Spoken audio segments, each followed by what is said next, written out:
Reel নয় real. এতদিন আমরা সিনেমায় অনেক সময় বিভিন্ন রকম ডাকাতি লুটপাটের ছবি দেখেছি, কিন্তু এ যেন সিনেমার কায়দায় রিয়েল ছবি। আজ আমরা দেখাবো সেই রিয়েল ছবি, তা আবার কোথায়? রাজধানীর রাজপথে মোটর বাইকে করে এসে গাড়ি থামিয়ে চালক ও আরোহীর মাথায় বন্দুক ঠেকিয়ে টাকা ভর্তি ব্যাগ নিয়ে ফের বাইকে চেপে চম্পট। সময় মাত্র 38 সেকেন্ড। ব্যাস এক নিমেষেই হাওয়া চোরের দল। স্বাভাবিকভাবেই নিরাপত্তা নিয়ে থাকছে প্রশ্ন। রিল নয় রিয়েল, সিনেমার কায়দায় ছিনতাই, মাথায় বন্দুক ঠেকিয়ে টাকা ভর্তি ব্যাগ নিয়ে চম্পট, যেন ওয়েব সিরিজ। রাজধানীর প্রকাশ্য রাজপথে একটি চলন্ত গাড়ি থামিয়ে চালক ও আরোহীর মাথায় বন্দুক ঠেকিয়ে ব্যাগ সমেত লক্ষাধিক টাকা ছিনতাই করে নিয়ে গেল 4 মোটর বাইক আরোহী। ঘটনার সময় ওই রাস্তা দিয়ে অন্যান্য গাড়িও চলছিল, কিন্তু সেই গাড়িগুলি একেবারের জন্যও থামেনি, পাশ কাটিয়ে চলে যায়। ছিল না কোনো পুলিশও।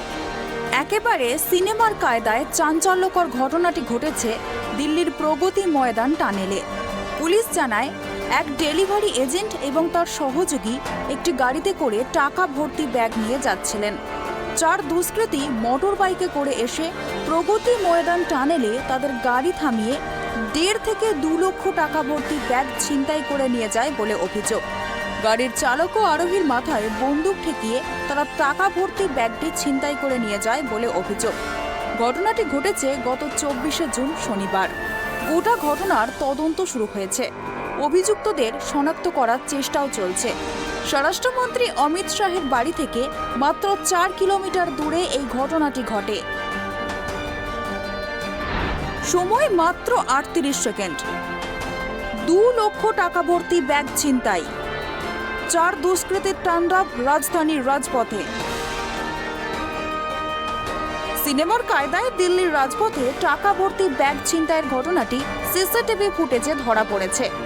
অভিযুক্তরা মোটর বাইকে করে এসে গাড়ি থামিয়ে টাকা ভর্তি ব্যাগ নিয়ে ফের বাইকে চেপে চম্পট দিতে সময় নেয় মাত্র 38 সেকেন্ড।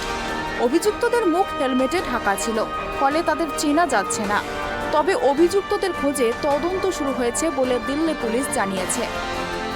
এ বিষয়ে দিল্লির মুখ্যমন্ত্রী অরবিন্দ কেজরিওয়াল টুইটে জানিয়েছেন, এলজি পদত্যাগ করুন, এমন একজনের জন্য পদ তৈরি করুন যিনি দিল্লির জনগণকে নিরাপত্তা দিতে পারেন। কেন্দ্রীয় সরকার দিল্লিকে নিরাপদ করতে না পারলে আমাদের হাতে তুলে দিন। আমরা আপনাদের দেখাবো কিভাবে একটি শহরকে নাগরিকদের জন্য নিরাপদ করা যায়। প্রসঙ্গত, মহিলাদের নিরাপত্তা নিয়ে বরাবরই সংবাদের শিরোনামে উঠে এসেছে দিল্লির নাম। এবার যেভাবে দিল্লির রাজপথে টাকা ছিনতাইয়ের ঘটনা ঘটল তা রীতিমতো শিহরণ জাগাবে।